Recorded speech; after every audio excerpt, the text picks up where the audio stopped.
மக்களை இந்த வீடியோவில் நம்ம என்ன பேச போகிறோம்னா, நம்ம அண்ணன் விஜய் என்ன கண்டிச்சிட்டாங்க. தமிழ்நாட்டில் இருக்கக்கூடிய எதிர்க்கட்சி தலைவர்கள் நிறைய பேர் என்ன பேசிகிட்டு இருக்காங்கன்னா, முதலமைச்சர் மு க ஸ்டாலின் முதற்கொண்டு மத்திய அரசை கம்பேர் பண்ணும்போது அவர் எதிர்க்கட்சி தானே. ஸோ டோட்டலாக எல்லாரும் என்ன பேசிகிட்டு இருக்காங்கன்னா, ஒரு 2000 கோடி நமக்கு நிதி தர மாட்டாங்க அப்படிங்கிற விஷயத்த பேசுகிறாங்க.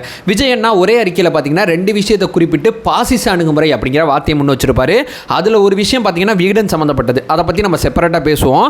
ரெண்டாவது பார்த்தீங்கன்னா, இந்த மத்திய அரசு கல்விக்காண்டி மாநிலத்துக்கு நிதி தர மாட்டேது, குறிப்பாக தமிழ்நாட்டுக்கு நிதி தர மாட்டேது அப்படிங்கிற குற்றச்சாட்டு எல்லா அரசியல் தலைவரும் முன் வச்சு பெரிய லெவலில் தமிழ்நாட்டில் கேட்டுக்கிட்டு இருக்காங்க. இது ஒரு வாரமாகவே புகைச்சலாக இருக்கும்போது மத்திய அரசோட பிரதிநிதியாக மாநிலத்தில் இருக்குது பிஜேபி தலைவராக இருக்கக்கூடிய அண்ணாமலை அவர்கள். அவரோட ட்வீட்டை பார்த்தீங்கன்னா நம்ம கவனித்து பார்க்கும்போது அவர் என்ன சொல்கிறாருன்னா, எந்த மாநிலத்துக்கும் தரலங்க, தமிழ்நாட்டுக்கும் தரல அப்படிங்கிற ஒரு விஷயத்த சொன்னார். சரி, அப்போ எந்த மாநிலத்துக்கும் தரலனா தமிழ்நாட்டுக்கும் தரமாட்டாங்க தானே, அவ்வளோதானே. சரி, கொடுக்கும்போது கொடுப்பாங்க அப்படின்னு சொல்லி நம்மளும் அமைதியாக இருந்தோம். பட்டு நேற்று முதலமைச்சர் மு க ஸ்டாலின் அவர்கள் தன்னுடைய எக்ஸ் வலைதள பக்கத்தில் ஒரு வீடியோ வெளியிடுறாரு. அந்த வீடியோவில் பார்த்தீங்கன்னா மத்திய அமைச்சரே வாக்குமூலம் கொடுக்குறாரு, தமிழ்நாட்டுக்கு நிதி தரமாட்டோம், இதை செய்கிற வரைக்கும் தமிழ்நாட்டுக்கு தரமாட்டோம் அப்படிங்கிற ஒரு விஷயத்த சொல்கிறார். இது எவ்வளவு தவறானது? விஜய் அண்ணா சொல்கிறபடி பாசிச அணுகுமுறை அப்படிங்கிறது இதுதான். இதை பற்றி இந்த வீடியோவில் நான் கொஞ்சம் தெளிவை ஏற்படுத்தணும்னு நினைக்கிறேன். நான் இந்த வீடியோவில் ஒரு மிக முக்கியமான மக்கள் பிரச்சனையை தொடுறேன். இது சரியா? முதல்ல ஒரு பிஜேபி காரன்ட்டு இந்த வீடியோவில் கேட்குறேன், இது முதல்ல சரியா? சில விஷயங்களை அடிப்படையாக வச்சு, சில தகவல்களை அடிப்படையாக வச்சு இந்த வீடியோவில் ஒரு தெளிவை நம்ம ஏற்படுத்திக்கலாம். உற்சாக வணக்கங்கள், வாங்க பதிவுக்குள்ளே போகலாம். இப்போ முதல் விஷயம் மக்களே, நான் சும்மா மத்திய அரசு நிதி கொடுக்கல அப்படிலாம் பேச போகிறதில்ல. சில தரவுகள் அடிப்படையில் இதை பற்றி ஒரு பேசிக்கான அண்டர்ஸ்டாண்டிங் எனக்கு இருக்குது. அந்த அண்டர்ஸ்டாண்டிங்கை இந்த வீடியோ மூலமாக நான் உங்கள்கிட்ட கடத்தணும் அப்படிங்கிறது தான் என்னுடைய பிரதானமான நோக்கம். மத்திய அரசு நமக்கு எந்த இடத்துல நிதி தர மாட்டாங்கன்னா, கல்வி சம்மந்தப்பட்ட இடத்துல நிதி தர மாட்டாங்க. இந்த கல்வி சம்மந்தப்பட்ட இடத்துல எந்த இடத்துல நமக்கு நிதி வரலனா, போன வருஷத்துலேருந்து வர வேண்டிய காலாண்டு நிதிகள் அத்தனையுமே வராதனால இது மொத்த நிதி பார்த்தீங்கன்னா 2150 கோடி இருக்குது. இந்த நிதி நமக்கு வராமல் இருக்குது. அதாவது பார்த்தீங்கன்னா மத்திய அரசு மாநில அரசு 2 அரசுமே கல்வி அப்படிங்கிறது பொதுப்பட்டியலில் இருக்குது. ஸோ கல்வி சார்ந்த விஷயத்தில் பார்த்தீங்கன்னா மத்திய அரசு மாநில அரசு 2ஓட கான்ட்ரிபியூட் தான் கல்வியில் இருக்குது. ஸோ இந்த கல்வி அப்படிங்கிற விஷயத்தில் பார்த்தீங்கன்னா மத்திய அரசு ஒரு திட்டத்தை அறிவிக்கிறாங்க. இந்த திட்டத்தோட பேர் என்னன்னு சொல்லி கேட்டிங்கன்னா, சமஸ்கிர நிக்ஷா அபியான் அப்படிங்கிறது இந்த திட்டத்தோட பேர். இந்த திட்டத்தில் பார்த்தீங்கன்னா மத்திய அரசு மாநில அரசு 2ம் சேர்ந்து மாணவர்களோட கல்வியை அடுத்த கட்டம் கொண்டு போகிறதுக்காண்டி சில விஷயங்களை அடிப்படையாக வச்சு இந்த விஷயத்தை நம்ம செயல்படுத்தணும், இந்த திட்டத்தோட நோக்கம் இது, இந்த திட்டத்தில் நான் உங்களுக்கு பணம் கொடுக்கறதுக்கான காரணம் இதுன்னு சொல்லி பல இலக்குகளை நிர்ணயிச்சு மத்திய அரசு இந்த திட்டத்தை செயல்படுத்திக்கிட்டு இருக்காங்க. இந்த திட்டத்தில் இருக்கக்கூடிய மாநிலங்கள் அத்தனை பேருமே தேசிய கல்விக் கொள்கையை ஏற்றுக்கணும் அப்படிங்கிற விஷயத்தை பெரிய லெவலில் சொல்கிறாங்க. தேசிய கல்விக் கொள்கை அப்படிங்கிற இடத்துல பார்த்தீங்கன்னா மும்மொழி கொள்கை அப்படிங்கிற ஒன்று வருது. அதாவது பார்த்தீங்கன்னா தமிழ்நாட்டை பொறுத்தவரை தமிழ், இங்கிலீஷ் 2 மட்டும்தான். 3வது மொழி உங்களுக்கு தேவைன்னா நீங்கள் தெரிஞ்சுக்கலாம், நாங்கள் திணிக்க மாட்டோம் அப்படிங்கிறது தமிழ்நாட்டோட எஜுகேஷன் பாலிசியாக இருக்குது இப்போ வரைக்கும். ஆனால் இந்த திட்டத்தில் பார்த்தீங்கன்னா மும்மொழி கொள்கை அப்படிங்கிற ஒரு விஷயம் இருக்குது. தமிழ், இங்கிலீஷ் கட்டாயமாக வேறு ஒரு இந்திய மொழியை நீங்கள் கற்றுக்கணும். அது கன்னடமாக இருக்கலாம், தெலுங்கா இருக்கலாம், ஹிந்தியாக இருக்கலாம், ஏதோ ஒன்று நீங்கள் கற்றுக்கணும் அப்படிங்கிறது மத்திய அரசு சொல்கிறது. தமிழ்நாடு இதில் வந்து கையெழுத்து போகிறதுக்கு வந்தாங்க, அதுக்கப்புறம் பேக் அடிச்சிட்டாங்க அப்படிங்கிற ஒரு விஷயத்தை சொல்கிறாங்க. கையெழுத்தும் போட்டாங்க அப்படிங்கிற விஷயத்தை சொல்கிறாங்க. இது அந்த சமயத்தில் தமிழ்நாடு அரசு என்ன தெளிவுபடுத்துனாங்கன்னா, நாங்கள் இந்த திட்டத்தில், அதாவது நீங்கள் நிதி எங்களுக்கு கொடுத்து எங்கள் மாணவரோட எஜுகேஷன் சம்மந்தப்பட்ட விஷயத்தில் அதிகப்படுத்துறதுக்கு நீங்கள் எனக்கு உதவி பண்ணுறீங்க, 60% உங்களோட நிதி, 40% மாநிலத்தோட நிதிங்கிற இந்த கண்டிஷன் அத்தனையுமே நாங்கள் ஏற்றுக்கிறோம். அதே நேரத்தில் இந்த தேசிய கல்விக் கொள்கையில் இருக்கக்கூடிய நல்ல விஷயத்தை நாங்கள் எடுத்துக்கிறோம் அப்படிங்கிற விஷயத்தின் அடிப்படையாக வச்சு தான் மாநில அரசு கையெழுத்து போடுறதுக்கு முன் வந்ததா நம்மளுடைய எஜுகேஷன் மினிஸ்டர் வந்து தெளிவான விளக்கம் கொடுத்தாங்க. கையெழுத்து போட முன் வந்த நீங்கள் திடீர்னு ஏன் பேக் அடிச்சிங்க அரசியல் காரணத்துக்காண்டி அப்படின்னு சொல்லி மத்திய அரசு மும்மொழி கொள்கையை நீ ஏற்றுக்கிட்டா உனக்கு நிதி, இல்லைனா கிடையாது அப்படிங்கிற அந்த பாசிச அணுகுமுறையில் இருக்காங்க. இப்போ மும்மொழி கொள்கை, இருமொழி கொள்கை, இதுக்குள்ள ஒரு தெளிவை நம்ம ஏற்படுத்திக்கலாம். முதல்ல இப்போ இதில் பெரிய லெவலில் பார்த்தீங்கன்னா பிஜேபியில் இருக்கக்கூடிய தலைவர்கள்லாம் தமிழ்நாட்டில் இருக்கக்கூடிய தலைவரை பார்த்து என்ன சொல்கிறாங்கன்னா, பிரைவேட் ஸ்கூலெல்லாம் மும்மொழி கொள்கை இருக்குது, கவர்மெண்ட் ஸ்கூல் பசங்க மட்டும் இப்படி கஷ்டப்படுறாங்க, பிரைவேட் ஸ்கூல் அதுவும் நீங்கள் நடத்துகிற ஸ்கூலெல்லாம் மும்மொழி கொள்கையை கற்றுக் கொடுப்பீங்களா, ஒரு ஏழை பிள்ளைக்கு மும்மொழி கொள்கையை கொண்டு போய் சேர்க்கறதை ஏன் தடுக்கிறீங்க அப்படிங்கிற ஒரு விஷயத்தை பெரிய லெவலில் சேர்க்குறாங்க.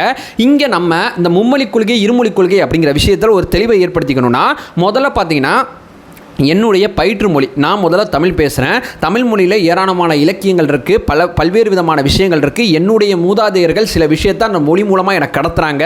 அந்த அறிவு எனக்கு தெரிஞ்சுக்கணுன்னா முதல்ல தமிழ் வேணும், தமிழ் நான் தெரிஞ்சுக்கணும், தமிழில் நான் புலமை வாய்ந்தவனாக மாறணும். அது கல்வியோட அடிப்படை நோக்கமாக இருக்குது. எஜுகேஷனில் 8வதுக்குள்ளே தமிழ் மொழியில் பேசவும் எழுதவும் அப்படிங்கிற அந்த விஷயத்தில் நான் திறம்படம் இருக்கக்கூடிய ஒரு மாணவராக மாறணும் அப்படிங்கிறது நம்மளுடைய முதல் நோக்கமாக இருக்குது. 2வது பார்த்தீங்கன்னா எனக்கு ஆங்கிலம் அப்படிங்கிற ஒன்று நீ தெரிஞ்சுக்கிறது நல்ல நல்லாயிருக்கும் அப்படின்னு சொல்லி கவர்மெண்ட் நம்மள்ட்ட சொல்லுது. எப்பா தமிழில் நிறையா மேட்ரு இருக்குது, நீ முதல்ல உனக்கு கட்டாயமாக நீ தமிழை தெரிஞ்சுக்க வேண்டிய தேவை இருக்குது. தமிழ் தெரிஞ்சால் தான் இந்த உலகத்தில் நீ வாழ முடியும், தமிழ்நாட்டில் நீ வாழ முடியும். ஏன்னா தமிழ் நமக்கு ரொம்ப முக்கியமானது. ஏன்னா கவர்மெண்ட் உங்ககிட்ட பேசுகிறதும் தமிழ் மொழியில் தான் பேசும், நம்மளுடைய மூதாதையர்கள் நம்மகிட்ட பேசுகிறதும் தமிழ் மொழியில் தான் பேசுவாங்க. தமிழ் கட்டாயம். அதே நேரத்தில் இங்கிலீஷை ஏன் கவர்மெண்ட் வந்து நம்மள்ட்ட ஏன் சொல்லுதுன்னா, நீ தெரிஞ்சுக்கணும்னு சொல்லுதுன்னா, தமிழ்நாட்டை தாண்டினா தமிழ் மொழிக்கு வந்து பெரிய லெவலில் வந்து நம்ம பேசினா மற்றவங்களுக்கு புரியாது, தமிழ்நாட்டை தாண்டி நீ சர்வே ஆகணும் அப்படிங்கிற மாதிரி உனக்கு தோணுச்சுன்னா நீ வந்து உலகளாவிய மொழியாக இருக்கக்கூடிய ஆங்கிலத்தை கற்றுக்க. இது ரெண்டை மட்டும் நீ பிடிச்சிக்கிட்டீங்கன்னா போதும், இந்த உலகத்தில் வாழ்ந்துடலாம். அது ரெண்டை உனக்கு நாங்கள் ஸ்கூலில் சொல்லி தந்துடுறோம், ஆனால் நீ படித்து பிடிச்சி மேலே வந்திருக்க அப்படிங்கிறது தான் நம்மளுடைய எஜுகேஷன் பாலிசியாக இருக்குது. இப்போ மூணாவது மும்மொழி கொள்கை அப்படிங்கிற விஷயத்தை மத்திய அரசு என்ன சொல்கிறாங்கன்னா, இந்தியா முழுக்க வளரணும்னா மூணாவது மொழி ரொம்ப அவசியம், குறிப்பாக ஹிந்தி ரொம்ப அவசியம் அப்படிங்கிற விஷயத்தை சொல்கிறாங்க. நாங்கள் என்ன சொல்கிறோன்னா, தமிழ் அப்படிங்கிறது தமிழ்நாட்டில் சர்வேயாக, உலகம் முழுக்க சர்வேயாக எங்களுக்கு வந்து இங்கிலீஷ் போதுமானது.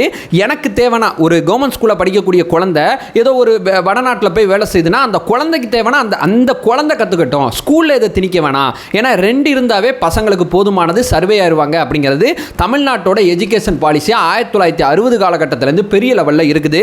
அண்ணா காலத்திலேருந்து நம்ம இருமொழி கொள்கை அப்படிங்கிற விஷயத்தில் ரொம்ப தெளிவாக இருக்கும். தேவைப்படுற குழந்தை படிச்சுக்கிட்டோம், நம்ம குழந்தை இங்கே படிக்க வேண்டிய கட்டாயம் கிடையாது. ரெண்டு தெரிஞ்சால் போதும். ஹிந்தி இங்கிலீஷ் தெரியாதவன் ஹிந்தியை இணைப்பு மொழியாக பயன்படுத்துகிறான், அது அவசியம் கிடையாது. ஏன்னா இந்த இங்கிலீஷை கற்றுக்கிற சின்ன சின்ன குழந்தைங்களே ஸ்கூல் முடித்த பிறகும் இங்கிலீஷில் பெரிய லெவலில் பேச முடியாமல் தடுமாறுறாங்க. ஏன்னா மூணாவது மொழியாக வேற ஒன்று திணிக்கும் போது அந்த குழந்தை தடுமாறும் அப்படிங்கிறது நம்மளுடைய எஜுகேஷன் பாலிசியாக இருக்குது. நம்ம தலைவர்கள் பெரிய லெவலில் இதை சொல்லிக்கிட்டு இருக்காங்க. ஸோ இந்த சமயத்தில் தான் இதை நீ பண்ணணும், இதை பண்ணானா உனக்கு நிதி அப்படிங்கிற விஷயத்த சொல்கிறாங்க. இதை நீங்கள் பண்ணுங்கப்பா நல்லா இருக்கும் அப்படிங்கிற டிஸ்கஷன். எப்போ நிதி ஒதுக்குறது ஒரு பக்கம் ஒதுக்கிடுறோம், இதை பண்ணுங்க, பண்ணால் நல்லா இருக்குங்கிற ஆர்கியூமெண்ட்டாக இருக்கிற வரையும் கரெக்டு. இதை பண்ணால் தான் உனக்கு காசு கொடுப்பேன், இதை பண்ணலாம் தரமாட்டேன் sir. School sir, education sir, பசங்க சார், 2000 கோடி சார், ₹1 2 விளையாட்டு கிடையாது சார்னு சொல்லி தமிழ்நாடு அரசு அவங்களால முடிஞ்சளவு சில விஷயங்களை பேசுகிறாங்க. தமிழ்நாட்டில் இருக்கக்கூடிய தலைவர்கள் நிறையா பேர் இதற்காண்டி குரல் கொடுக்குறாங்க. எதையுமே காதில் போட்டுக்காம நான் சொல்கிறேன் தான் கரெக்டு சார், மும்மொழி கொள்கையே முதல்ல கரெக்டாக சரியாங்கிற டிஸ்கஷனே எங்கள் ஊரில் இருக்குது சார், அதெல்லாம் முதல்ல கேளுங்க சார்னா, மும்மொழி கொள்கையை ஏற்றுக்கிட்டால் தான் உனக்கு நிதி, நடி கிடையாது அப்படிங்கிற இந்த பாசிச அணுகுமுறை இருக்குது பார்த்தீங்களா. இதை தான் தமிழ்நாட்டில் இருக்கக்கூடிய அத்தனை பேருமே இங்கே பெரிய லெவலில் பேசிகிட்டு இருக்காங்க. இங்கே மும்மொழி கொள்கை தேவையில்லை, தமிழ்நாடு பக்காவாக இருக்குன்னு சொல்லி தமிழ்நாட்டோட ஆண்ட தலைவர்கள் பெரிய லெவலில் சொல்கிறாங்க. நான் இதுலேயும் முரண்படுறேன். இப்போ சமீபத்தில் ஜனவரி 28 பார்த்தீங்கன்னா ASER அப்படிங்கிற ஒரு ரிப்போர்ட் வந்துச்சு. இந்த ரிப்போர்ட் வந்து வெப்சைட்டில் அவைலபிளாகவே இருக்குது. இந்த ரிப்போர்ட்டில் நம்ம பெரிய லெவலில் பேசுகிறது என்னன்னா, கவர்மெண்ட் ஸ்கூலில் இருக்கக்கூடிய பசங்க 2வது வகுப்பு பாடம் இருக்குது பார்த்தீங்களா, அதை 3வது வகுப்பு பாடத்தை 2வது வகுப்பு பாடத்தை 3வது படிக்கிற பசங்க 76% பசங்களுக்கு படிக்க தெரியல. இதுதான் இங்கே தமிழ்நாட்டில் இருக்கக்கூடிய எஜுகேஷன் சிஸ்டத்தோட மிக முக்கியமானது. அதே நேரத்தில் அந்த 2வது பாடத்தை 5வது இருக்கக்கூடிய பசங்க 55% பசங்களுக்கு படிக்க தெரியல. 2வது பாடத்தை 5வது இருக்கக்கூடிய பசங்களுக்கு படிக்க தெரியல. 8வது வரைக்கும் இந்த ரிசர்ச்சை பண்ணியிருக்காங்க. 32% மாணவர்களுக்கு 2வது பாடம் 8வது வரைக்கும் தெரியல. இங்கே தமிழ் இங்கிலீஷுங்கிற 2 மொழி இருக்கும்போதே நம்மளுடைய எஜுகேஷன் பாலிசி இந்த லெவலில் தான் இருக்குது. இப்போ 3வதாக அந்த குழந்தைக்கு வேறு ஒன்று கொடுக்கும்போது நம்மளால் அதை கரெக்டாக ஹேண்டில் பண்ண முடியுமா, கரெக்டாக அதை கொண்டு போய் சேர்த்துட முடியுமா?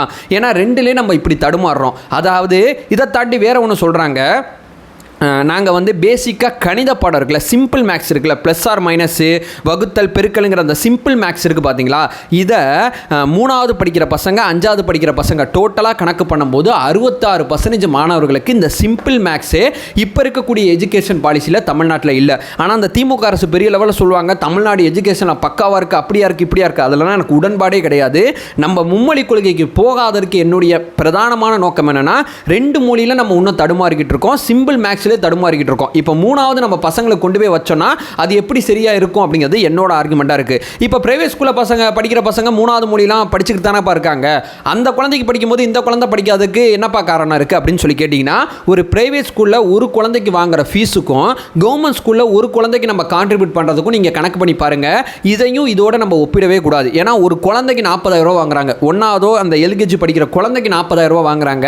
ஓவரால் இருக்கக்கூடிய பிரைவேட் ஸ்கூலோட பட்ஜெட் அத்தனையுமே போட்டு பாருங்க, பாருங்கள், அங்கே படிக்கிற பசங்களோட பட்ஜெட்டை போட்டு பாருங்கள், அந்த பிரைவேட் ஸ்கூலில் இருக்கக்கூடிய ஆசிரியர்களோட ஊதியம் அத்தனையுமே கணக்கு பண்ணி பாருங்கள்.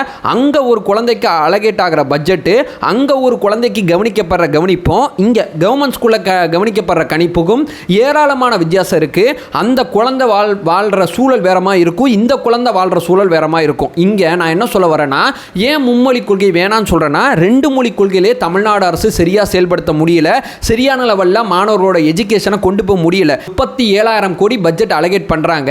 இதில் ஆசிரியரோட ஊதியத்துக்கு 1000 கோடி வருஷத்துக்கு போயிடுது, மாதத்துக்கு 76 கோடி இருக்குது. 40 லட்சம் மாணவர்கள் இருக்காங்க. இந்த 40 லட்சம் மாணவர்களை பயிற்றுவிக்கிறதுக்கு 32,000 பேர், அதாவது டோட்டலாக இந்த எஜுகேஷன் அப்படிங்கிற மாநிலத்தோட எஜுகேஷன் அப்படிங்கிற விஷயத்தில் 32,000 பேர் தான் இருக்காங்க. 40,000 மாணவர்களை பயிற்றுவிக்கிறதுக்கு இந்த 40,000 மாணவர்களுக்கு இந்த 37,000 கோடிங்கிற பட்ஜெட்டை சரியாக ஹேண்டில் பண்ணி சரியாக கொண்டு போய் இருமொழி கொள்கையிலே நம்ம இன்னும் ஜெயிக்கணும் பாஸ். அதுக்கப்புறம் தான் நம்ம மும்மொழி கொள்கைக்கு போகணும். 2 மொழியில நம்ம பசங்க இன்னும் தடுமாறிக்கிட்டு இருக்காங்க. 2 மொழி போதுமானது. அந்த போதுமான இலக்கு நம்ம அண்ணா காலத்தில் நிர்ணயிக்கப்பட்டது. இன்னைக்கு வரைக்கும் பசங்களால் அதை பெரிய லெவலில் நம்ம கொண்டு போய் சேர்த்து வெற்றி பெற முடியல. இதில் 3வது மொழிங்கிற ஒன்றை தூக்கி கொண்டே அந்த குழந்தை கொடுத்து அந்த குழந்தை தடுமாறி ஒரு கவர்மெண்ட் ஸ்கூல் பையனை ஒரு இங்கிலீஷ் புக் எடுத்து கொடுத்து படிக்க சொல்லுங்களேன். ஏன் ஒரு 10வது படிக்கிற பையனை படிக்க சொல்லுங்களேன். வேறு ஒரு மொழியை 10வது படிக்கிற கவர்மெண்ட் ஸ்கூல் பையனை இங்கே தடுமாறிக்கிட்டு இருக்கான். ஆனால் ப்ரைவேட்டில் அதை பண்ணிடுவான். ஏன்னு சொல்லி கேட்டிங்கன்னா, அங்கே இருக்கக்கூடிய அந்த கவனிப்பு வேறு. நம்ம பசங்களை நான் குறைத்து மதிப்பு இல்லை, நம்ம பசங்களுக்கு இன்னும் ஃபோக்கஸ் பண்ணணும், இன்னும் கொண்டு போய் சேர்க்கணும் அப்படிங்கிற யதார்த்தம் தான் இங்கே பிரதானமானதாக இருக்குது. ஸோ எங்கள் பிரச்சனை வேறு பாஸ். மும்மொழி கொள்கையை ஏற்றுக்காதுக்கு இந்த தமிழ்நாடு கவர்மெண்ட், திமுக கவர்மெண்ட் சொல்கிற காரணம் நான் ஏற்க மாட்டேன். பசங்க ரொம்ப மாசாக இருக்காங்க, நாங்கள் எஜுகேஷனில் டாப்பாக இருக்கோம் சார். பசங்க நிறைய பேர் ஸ்கூலுக்கு வர்றாங்க. மற்ற மாநிலத்தை கம்பேர் பண்ணும்போது நிறைய விஷயங்கள் நம்ம மாநிலத்தில் முன்னாடி தான் இருக்குது, மாற்று கருத்து இல்லை. அந்த பசங்களுக்கு ப்ராப்பரான எஜுகேஷன் கவர்மெண்ட் ஸ்கூலில் கிடைக்குதா அப்படிங்கிற 2வது அளவீடுக்கு போனீங்கன்னா அங்கே தமிழ்நாடு என்னை பொறுத்தவரையும் பின்னாடி தான் இருக்குது. இதை கம்பேர் பண்ணும்போது மற்ற மாநிலங்களை பக்கவாக இருக்கான்னு சொல்லி கேட்டிங்கன்னா, நான் அதுக்குள்ளே போகல. நான் என் பசங்களை மட்டும் ஃபோக்கஸ் பண்ணுறேன். ஸோ நம்ம மாநிலத்தில் அந்த 2வது படிக்கிற ஸ்டூடெண்ட்ஸோட அந்த எஜுகேஷனை 8வது படிக்கிற ஸ்டூடெண்ட்ஸால் பீட் பண்ண முடியல அப்படிங்கிறது தான் யதார்த்தமான உண்மையாக இருக்குது. ஸோ இதை ஏற்றுக்கிட்டால் தான் உனக்கு காசு. எங்கள் காசு, எங்கள் அரசு, 2மே தேர்ந்தெடுக்கப்பட்ட அரசு தான். கல்வி பொதுப்பட்டியலில் இருக்கிறது தான். இந்த மாதிரி பாசிச போக்க மத்திய அரசு கடைபிடிக்கிறது தான் இங்கே இருக்கக்கூடிய அரசியல் தலைவர்கள் எதிர்க்கிறாங்க.